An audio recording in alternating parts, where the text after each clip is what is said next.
Welcome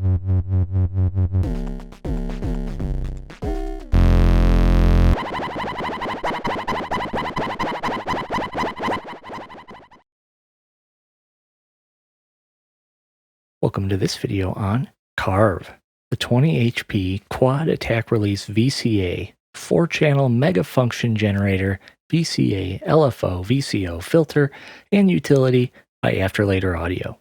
In this video, we'll walk through all the knobs, switches, ins and outs of the module, followed by plenty of patch tips guaranteed to get you thinking about QARV a little bit differently. You could jump to any section of the video using the time codes now. And let's get started with an overview. Now to start, to describe QARV, we just look at its name, Quad Attack Release VCA. Quad as in it has 4 channels here. Attack release as each channel goes through an attack release slew function, and then it's run through a VCA. Now there are various input and output differences between channel 1, 2, 3, and 4, which I'll go over in a second. First, we'll look at the knobs. Attack takes our incoming or being created signal and determines how long it takes to reach its peak. Whenever the signal is rising, it's being affected by the attack.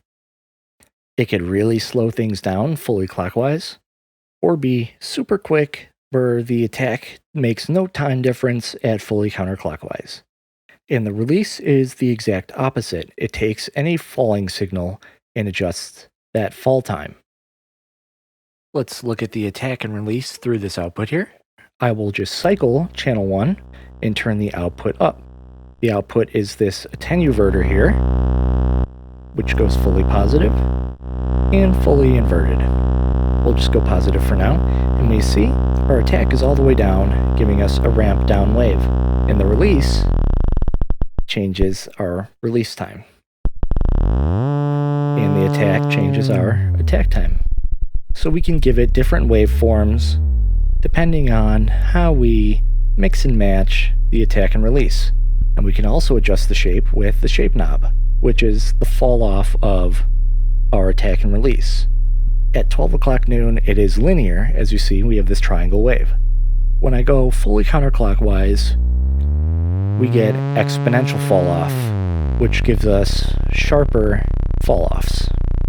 Or we go fully clockwise, which slows it down a lot, so speed it up, we get logarithmic fall off, which gives us the invert, basically, of the exponential fall off. And we notice that when I turn this all the way logarithmic, it got very slow. With the attack and release all the way open, we could get cycle times as long as 200 or 300 seconds, I believe. And using channel 2 or 3, we could actually patch into the both here with negative voltage and push that signal to be 7+ hour-long cycle. But I'll go over that in just a sec. But now, we've looked at all the knobs on channel 1. Now note, we've looked at all the knobs, because the knobs are the same on channels 2, 3, and 4. So we'll look at the switches where things get a little bit different. Right now, I have this cycle going because the switch is down on unipolar oscillator mode. I could turn it off where we get no signal, or 5 volts, which we get just a constant 5 volts, which is not affected by the attack or release except when we turn it on and off. So when it's on, to control this constant voltage, we could get plus 5 volts when the out's all the way up, all the way down to minus 5 volts. And we'll see a little bit later how this can be useful. Now you notice we also have this center switch here that says trig 1-4 in 1-4, which coincides with the in trig inputs on channel 1 and 4. This changes our external signal if we have one coming in, which I'll turn the attack and release all the way down so it's not slowing it. And we can see we get a clean audio input because it's set to receive just the input. Or it gets set it to trig, where each time it reaches a trigger value, it's going to trigger just an attack release function. So I can create a saw wave,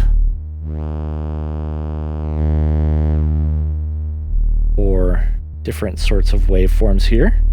We get an interesting sub here when mixing it with the triggering, or we could use it to trigger AR envelopes or anything like that.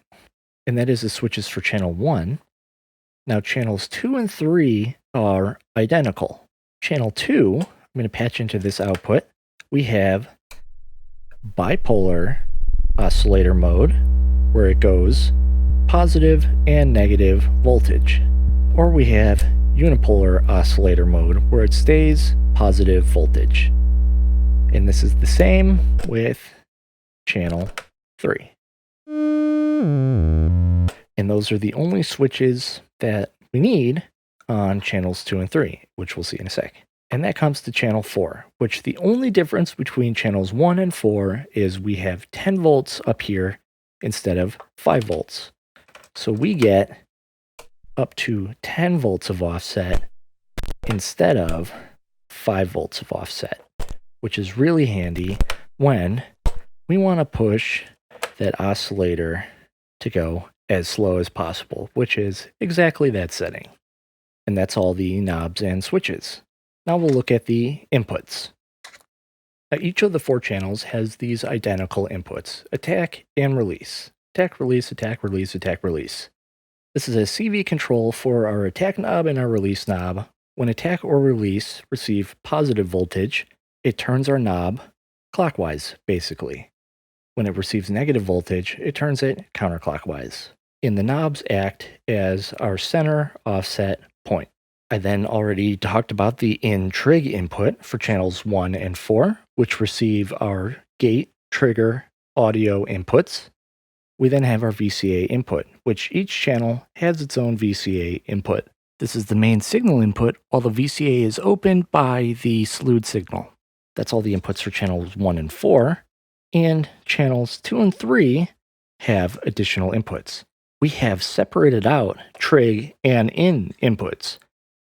So we can use triggers in our trigger in, obviously, or gates or audio or anything else in our input.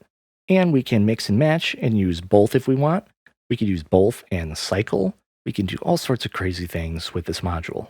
And then we have our both input, which tracks similar to volt per octave, where a positive voltage will give us a higher pitch and a negative voltage will give us a lower pitch. But it doesn't quite track volt per octave. But I think that limitation can breed some creativity. And that's the inputs for channel 2 and 3. Now we'll look at the outputs, which we saw before. Each channel has its signal output. Channel 1, 2, 3, and 4. And each channel has its VCA output. Now channels 1 and 4 also have these rise and fall outputs, where the rise sends a positive gate anytime the signal is in this attack stage. So we get a longer click with the attack there, or shorter this way. And the fall is the same thing. Anytime the signal is in the fall stage, it is sending a high gate. And that's it. That's the whole module. And through that, it makes it this powerful machine that could do almost anything you could think of. Now we'll look at the super unique VCAs on QARV. To start, I'm going to plug my audio output into the VCA here, and I'm going to get an envelope going. Now I need a voice. So I'm going to turn on the bipolar oscillator here, plug that output into our VCA input.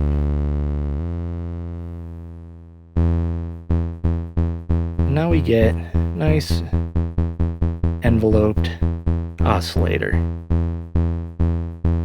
Add a filter and we have a full voice synth. Now where the VCA gets really interesting is I could plug this in anywhere down the line and we will continue to hear channel 1. That's because all the VCA signals normal down the line, cascading all the way to the end, unless they're interrupted from a channel above. So if I plug into this VCA, for example, it's going to cut the signal. But if I have this plugged in here, and then I plug in over here, we still have a 3-channel mixer here, and then a 1-channel mixer.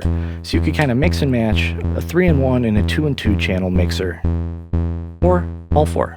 And since we have 4 channels here, I'm going to make some signals to mix. So I'm going to get another envelope going here, and another oscillator going, and plug these in.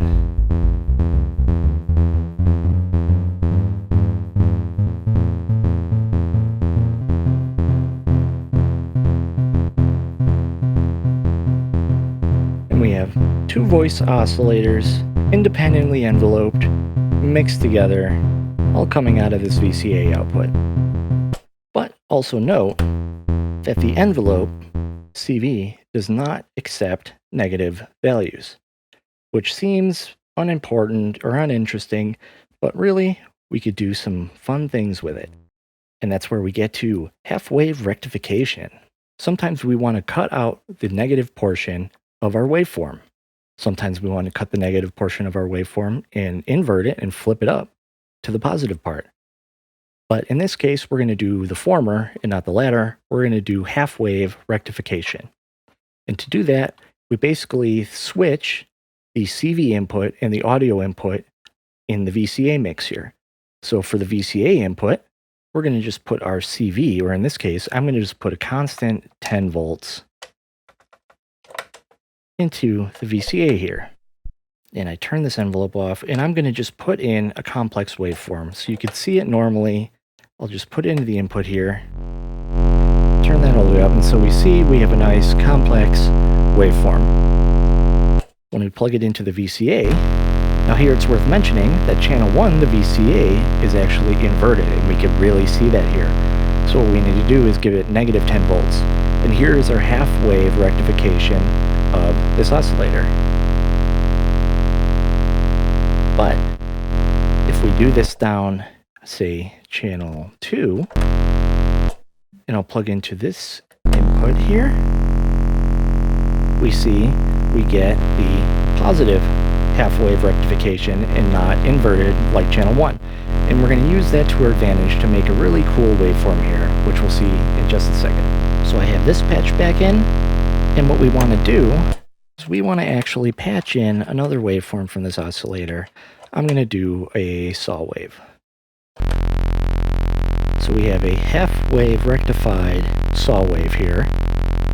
And so what we also have to do is split the output here of channel 4, unless you have other gates you can use, and plug that into this VCA output. So now we have a much more complex waveform due to that wave rectification and the inversion. But where it gets extra interesting is if we use a completely different oscillator for that second one, and we tune them kind of in unison.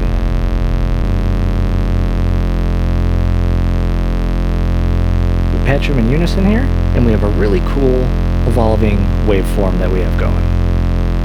And that's just one use of the half-wave rectification that is not CV related. Say you have a bipolar LFO, and you want it to go unipolar, or just stay in the positive range. All we have to do is plug into channel 1 with the input set to in instead of trigger, and have your attack and release all the way counterclockwise.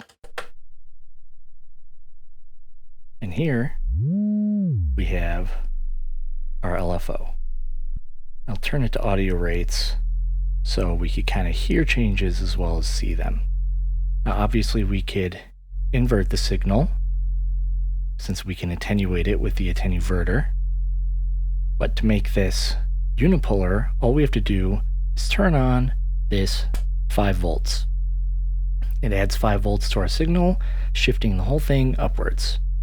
And then we could also make it unipolar in the negative by flipping it.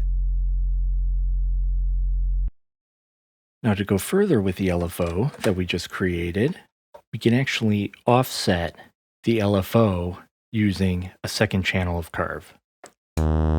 So here's my LFO. I just have a ramp down wave, and we can control the attack and release to change the waveform. We can attenuate it. We can change the shape. We can't offset it or move it up or down or anything. So what we could do is plug our output into another channel, I'm just going to use channel 4 here. And I have attack and release all the way down and the output all the way up. And again, we can attenuate it here, but we can adjust this attack and release to adjust the position of our waveform. So if we blend the attack and the release, we could get waveforms in different locations, though the shape of the waveform changes a little bit.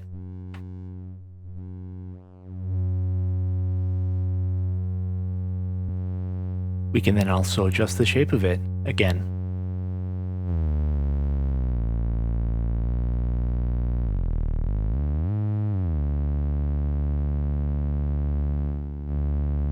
And that is offsetting and attenuating the LFO. Now let's look at unipolar positive range waveform offset. So first I have my oscillator here in channel 2.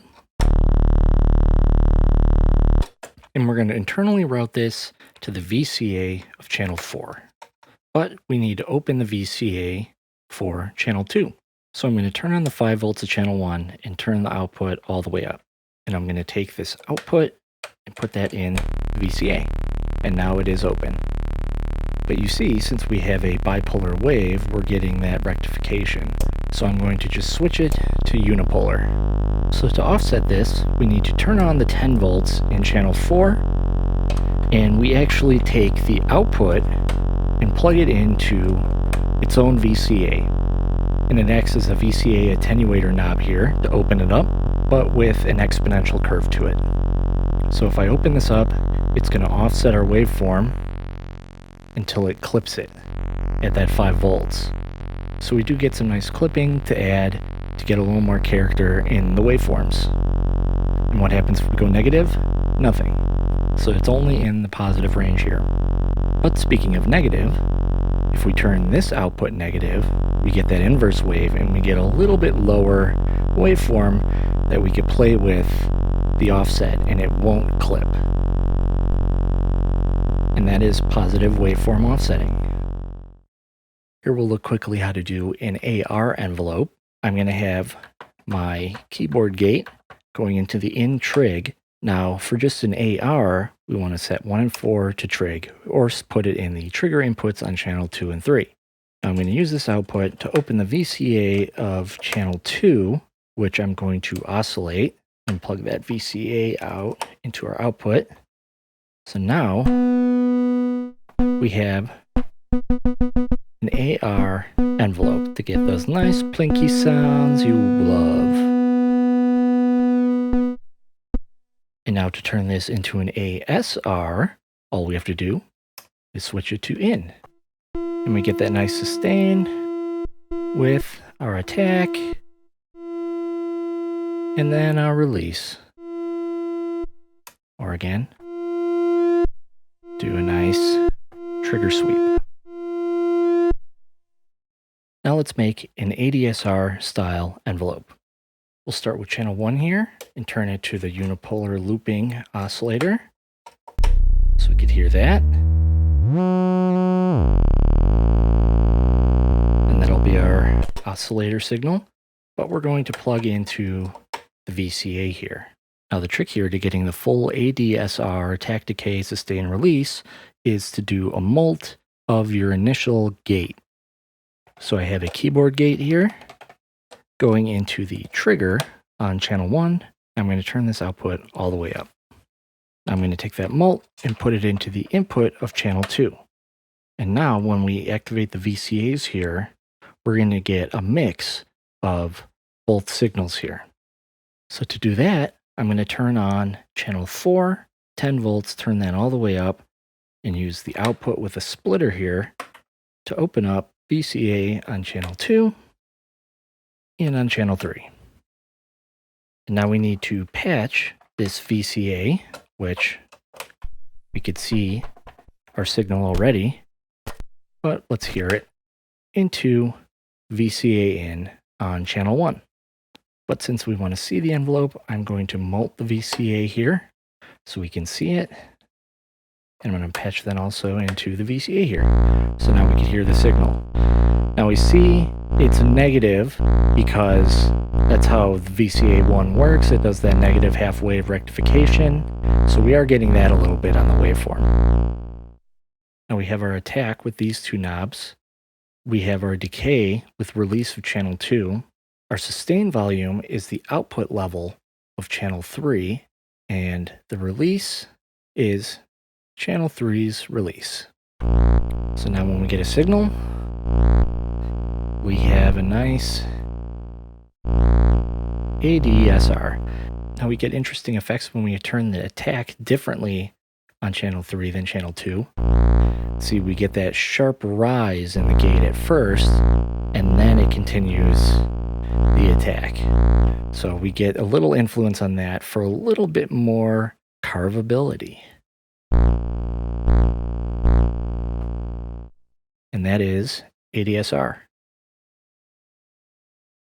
Now that we've covered this as an LFO, let's cover it as a VCO. So I have my oscillator here, and I have it going into the channel 4 here still. Aside from it offsetting in a way our signal, it's also kind of filtering it in interesting ways. So we kind of get a low pass filter here and a high pass filter here, but it depends on your waveform, and you'll get different interesting filter results. But say we want to build this into a full voice synth. We have the built-in VCA. In the VCA, we're going to trigger with channel 1 as our envelope generator. So I'm going to take the output of channel 1 with the out all the way up and put it into the VCA in on channel 4.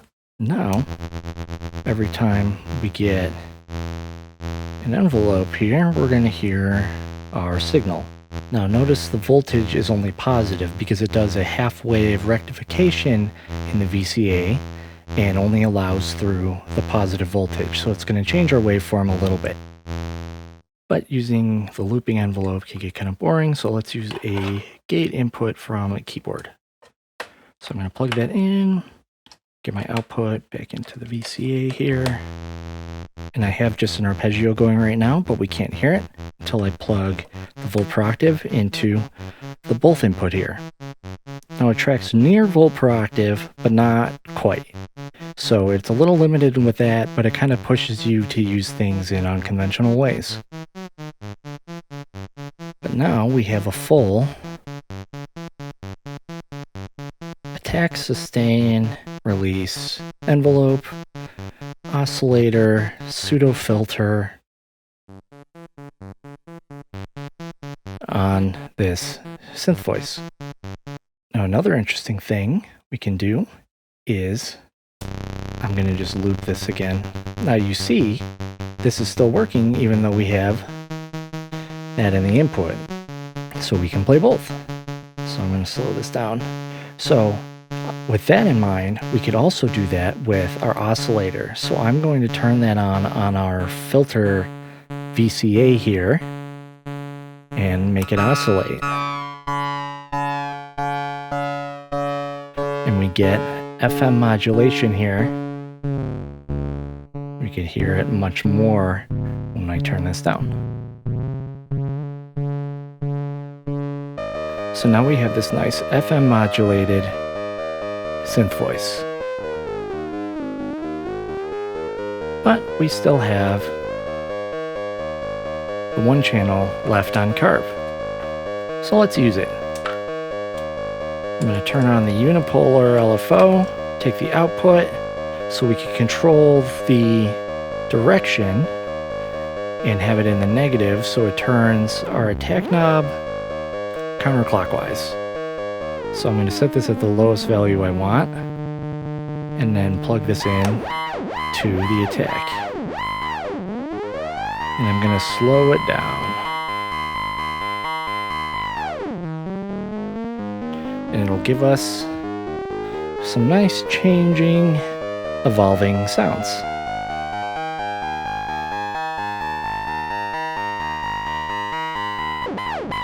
And we can also kind of FM modulate this. And we can also audio modulate our envelope here.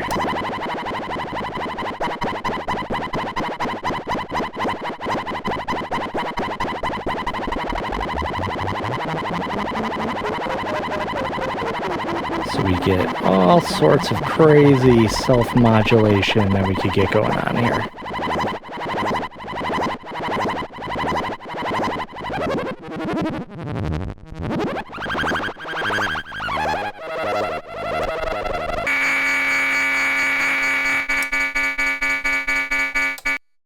And that is building a full synth voice with just QARV and an external sequencer or keyboard.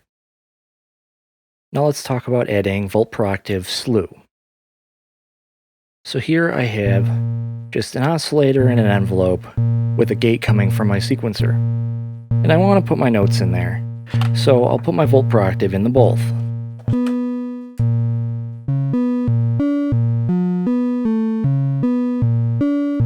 But I want to slew some of those notes.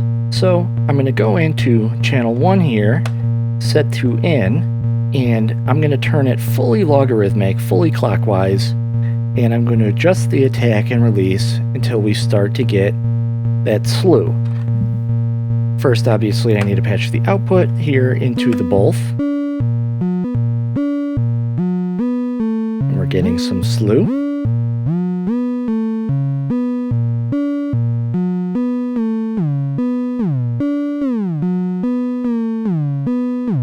We can adjust the amount of slew or go no slew at all here.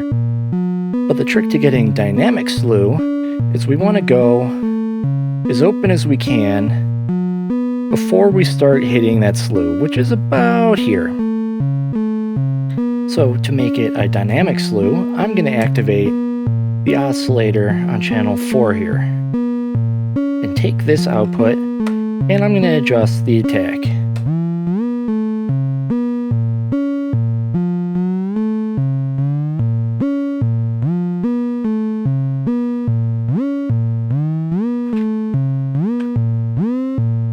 And I could do something a little more interesting too by plugging into, say, the fall gate here, and that'll really push the release whenever it's in the release.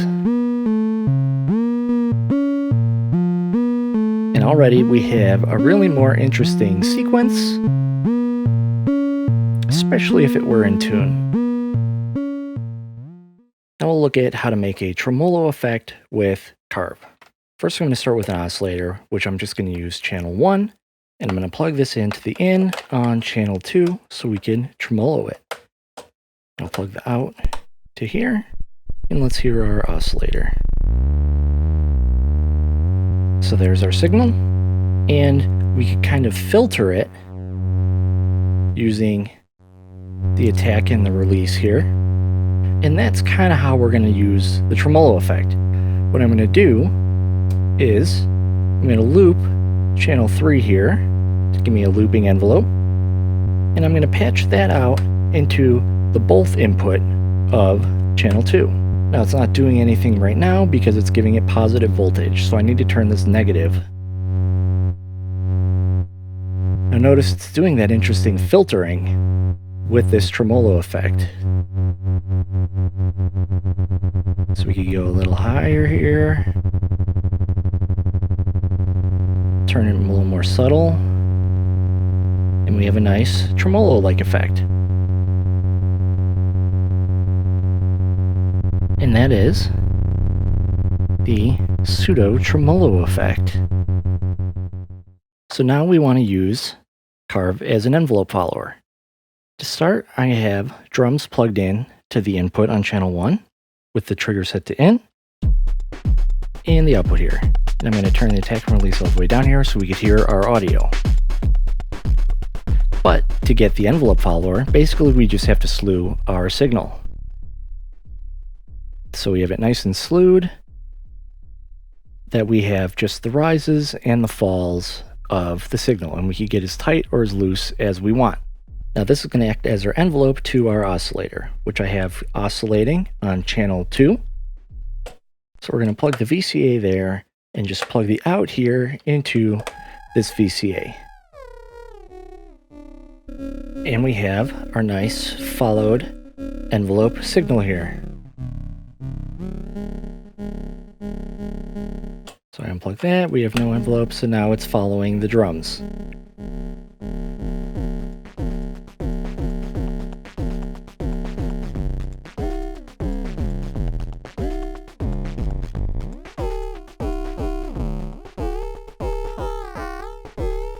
So it's kind of being FM modulated a little bit, but with the Slew here, we get a nice envelope follower. And that is a rudimentary envelope follower. Now let's look at using QARV as a gated burst generator. So first we need our signal to make our bursts. So I'm going to just loop channel 1 here at our burst speed. And our burst output is going to be the rise output. So we see our bursts, and we can adjust the space in between with the release and the width of the burst with the attack, which are also CV controllable, remember. So I have my bursts, and I'm going to take my burst output, and I'm going to just plug it into a drum sampler. So you get a nice typewriter sound.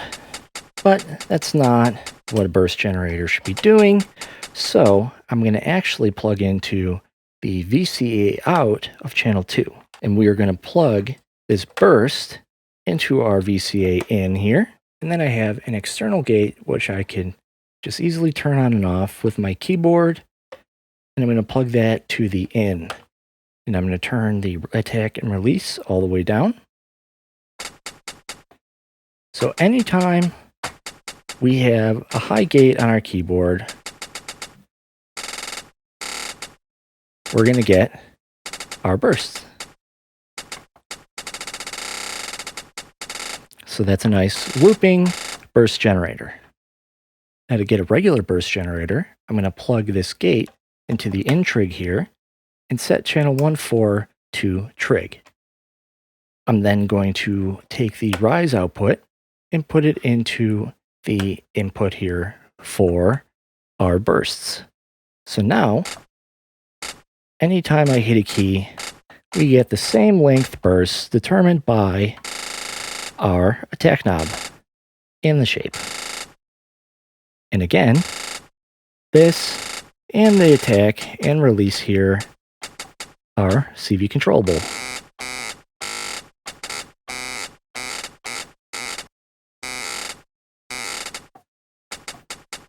And that is a burst generator. Now let's look at doing an interesting 2-voice attack release oscillator synth.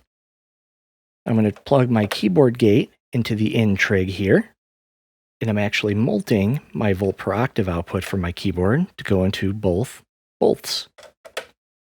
And let's turn both of these on as oscillators. Now we can hear we have oscillator 1 and oscillator 2. But we want to activate both of them. So first I'm going to treat channel 4 as my main envelope, which is going to go out into the VCA input on channel 2. I'm going to plug my output into the VCA of channel 3. So now we get that half rectified signal with this envelope. And now to get the second envelope, I'm going to plug the fall output into the in trig of channel 1, and I'm going to plug that output into the VCA of channel 3. So now we have an envelope for our release. So now we hear our main note, and then we hear our second note. And it's determined by our release time here. I'm going to tune these a little better. We could tune them together so we could get changing waveforms on the attack and release, or give it interesting release effects.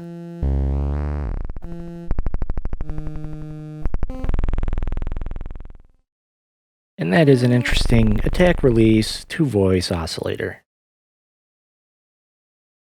And that's it for this video on QARV, the Quad Attack Release VCA 4-channel function generator by After Later Audio. See you later.